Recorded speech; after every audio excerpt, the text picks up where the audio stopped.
Since Christine decided to keep her son off social media, something started to stir in the minds of those who had been watching from a distance. Not out of gossip, but genuine concern.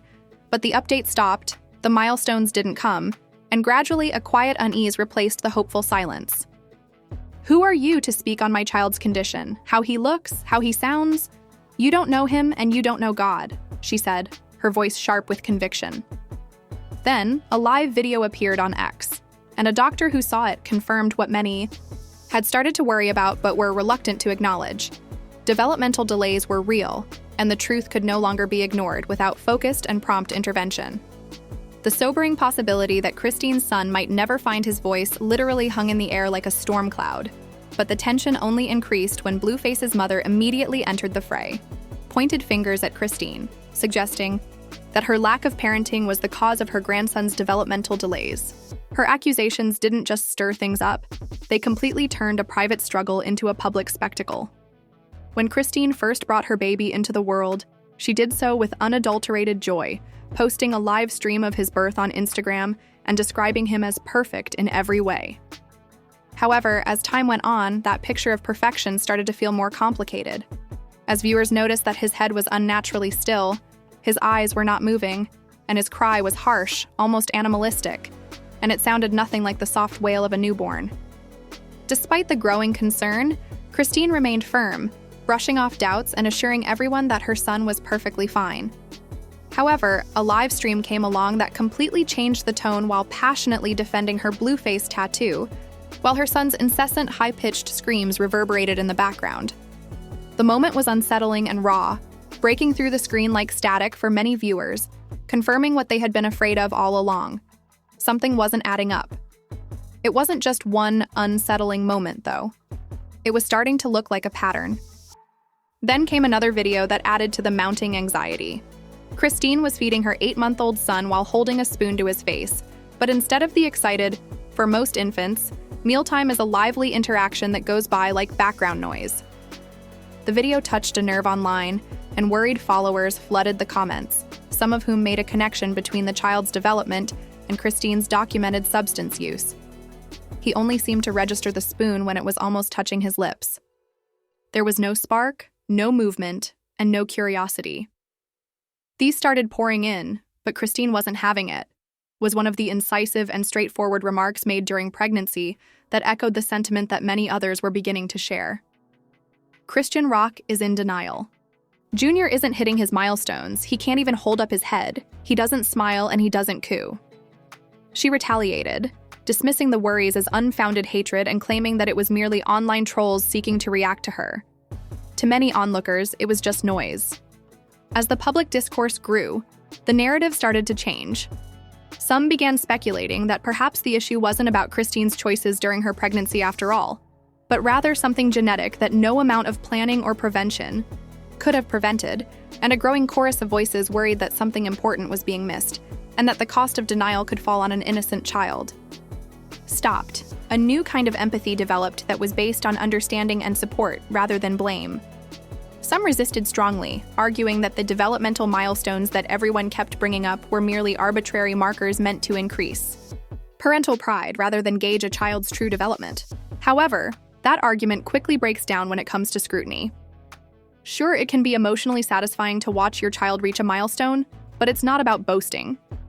Parenting is a constant balancing act between intuition and information, and it's about being informed. These benchmarks are practical guides designed to help caregivers recognize when something might be off, so they can act early and effectively. Meanwhile, doctors weighing in online painted a much grimmer picture after analyzing publicly shared images and videos. Some medical professionals started pointing to distinct physical indicators consistent with fetal alcohol syndrome, indicating that what many feared might not be mere conjecture but a diagnosable reality.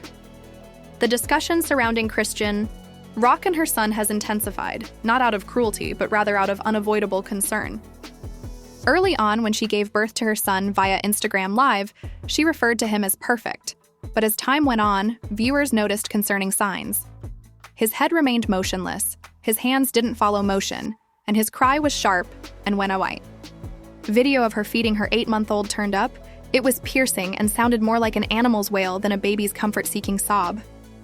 His lack of interest in the spoon, his lack of reaching, and his lack of excitement stood out because most infants' food sparks engagement. For him, it barely registered.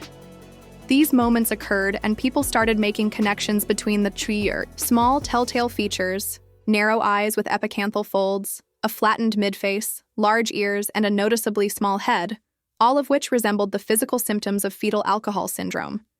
Speculating about conditions like Credicat syndrome or potential neonatal withdrawal symptoms, some even noticed a cat-like cry. In family photos, there was also a white reflection in his pupils that might indicate vision issues. Despite all of this, Chrisean remained defiant, telling critics to stop diagnosing her child from behind screens and insisting that she had already taken him to real doctors. "He's healthy, bro," she said, dismissing what others saw as warning signs with casual dismissal.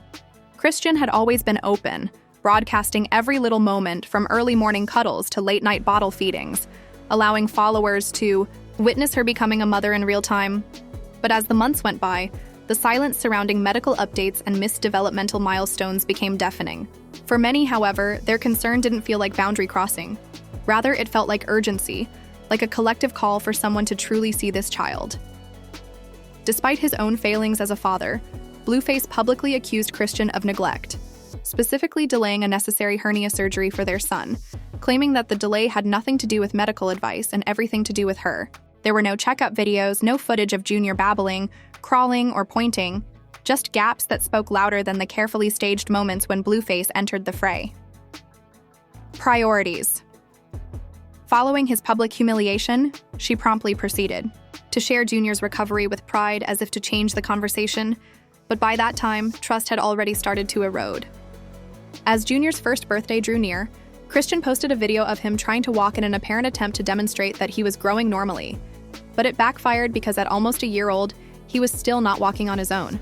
There were no signs of verbal engagement, no baby talk, no gestures, and no interactive response to. The issue was no longer just about developmental delays. It was also about whether Chrisean truly understood the seriousness of motherhood and raising a child, especially one who might require extra care. Rather than providing reassurance, the video heightened concerns, with some people voicing what had long been whispered. Perhaps this child wasn't brought into the world out of readiness or love, but rather as a way to hold on to a failing relationship. More than affection from the public and sporadic posts, it requires perseverance, consistency, and a readiness to face difficult realities. To many, Chrisean appeared more dedicated to the appearance of motherhood than its responsibilities. Even her old friend Jiden chimed in saying, "You can't help someone who doesn't see the problem," which encapsulated the annoyance of those watching helplessly from the sidelines. Eventually, Chrisean started to withdraw from the spotlight and share less about her son. When she took Junior to church for the premiere of her new song, Yahweh, it wasn't what people saw that moved them, but rather what they didn't see. Junior was almost 2 years old, and instead of displaying typical toddler behavior or curiosity, he sat silently disengaged. What upset viewers wasn't his potential disability, but rather the feeling that he was a victim of two people so engrossed in their own drama that they never stopped to prepare for public annoyance increased not only with Chrisean's response, or lack thereof, but also with Blueface's mother, Clarissa, who had always been outspoken in her contempt, even though her criticisms frequently sounded harsh. The pregnancy had been tumultuous from the beginning, marked by threats to end it and substance use that persisted despite warnings, and now there seemed to be little accountability for how those choices might have affected the child. It's no longer about celebrity spectacle. It's about a child's future and whether anyone close to him is ready to take on that responsibility.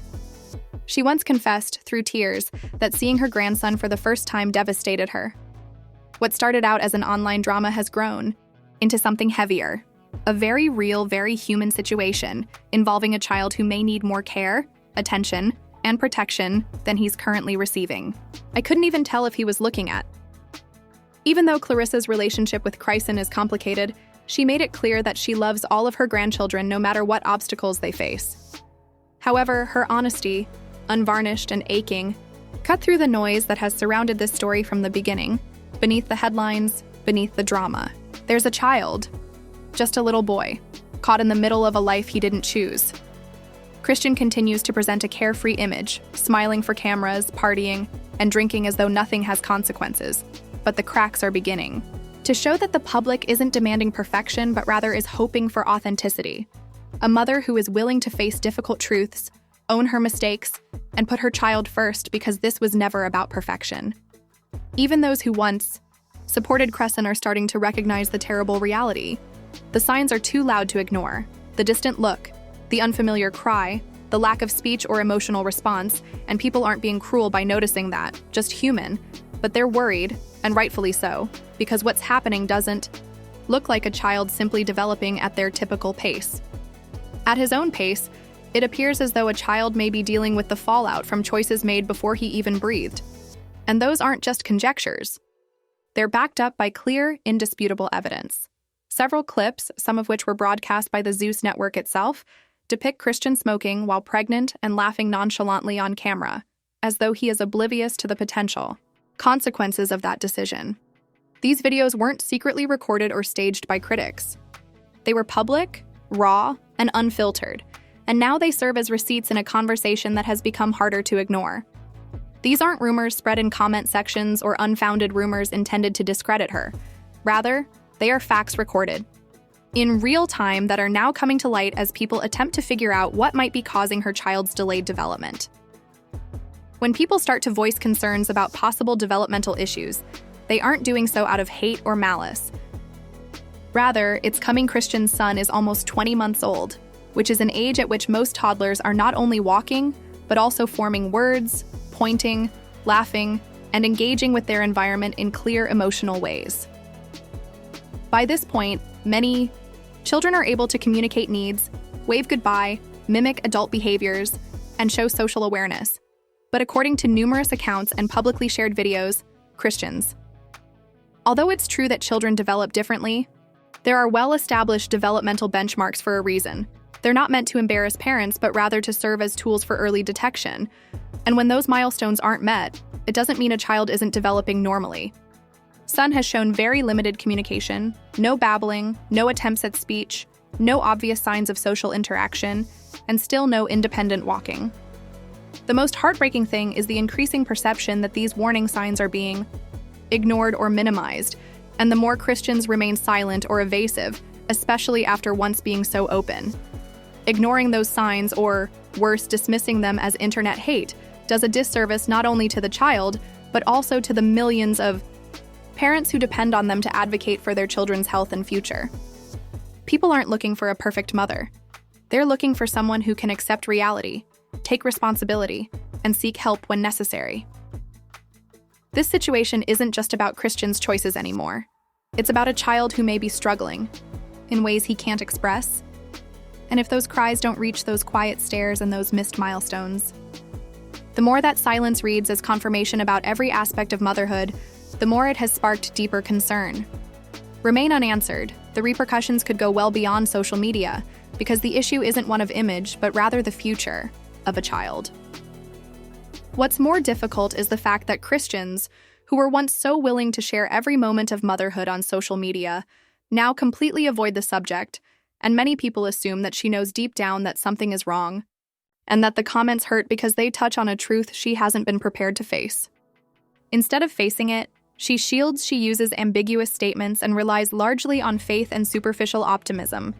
But even though faith can be strong, it cannot take the place of responsibility for action.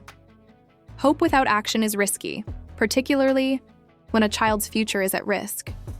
It is not brave to hope that things will work themselves out without asking for help or answers. It is a gamble, and a child, not a timeline or aesthetic, may suffer the consequences. However, we must remember that Christian is still a young person navigating.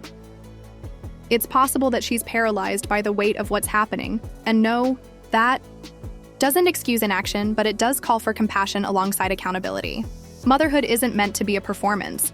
It's a lifelong promise, and if there's one truth about this situation, it's that she's dealing with postpartum depression, fear, isolation, shame, and the harshest possible spotlight where every mistake is magnified and every vulnerability exposed.